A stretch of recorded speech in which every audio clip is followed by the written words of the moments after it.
Assalamualaikum warahmatullahi ta'ala wabarakatuh. Guru, gimana caranya menghadapi supaya kita tidak terlalu cinta dengan dunia ini? Alhamdulillahirrabbilalamin. Bagaimana caranya agar kita tidak terlalu mencintai dunia ini? Bismillahirrahmanirrahim. Caranya agar kita tidak terlalu mencintai dunia ini adalah cintailah Allah Tuhan kita semua sebagai pencipta dunia. Selama ini yang kita cintai kan hanya dunia, hanya ciptaan. Kita luput mencintai siapa pencipta dunia ini. Selama ini kita cinta kepada badan-badan kita. Selama ini kita sangat mencintai badan-badan kita. Sehingga ketika sakit kita bingung mencari obatnya badan. Ketika kita pusing kita bingung mencari obatnya badan. Karena sangat-sangat dicintainya selama ini. Akan tetapi selama ini kita luput dari siapa pencipta badan ini. Kita buta kepada siapa pencipta badan ini. Kita lupa kepada siapa yang mengadakan badan ini di dunia. Karena kenapa kita buta selama ini? Karena selama ini kitalah yang jadi Allahnya. Kitalah yang mentuhani di dalam dunia ini. Seolah-olah kitalah yang berkuasa atas badan-badan ini. Coba kita ilustrasikan. Coba kita buktikan bahwa badan-badan ini bukan badan manusia, bukan milik manusia, bukan hak milik manusianya. Mari kita buktikan. Jika memang badan ini milik manusia kita, maka setelah makan, setelah minum, sampailah makanan dan minum ini pada pencernaan kita.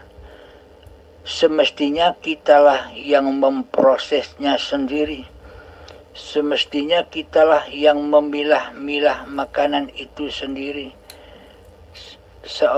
Mestinya kitalah yang mengumpulkan saripati-saripati makanan yang ada di dalam pencernaan ini.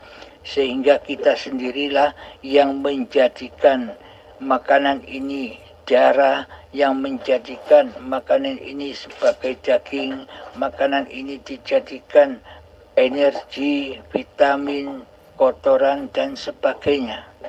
Mestinya kita sendirilah yang merambut, yang mengatur di dalam badan ini.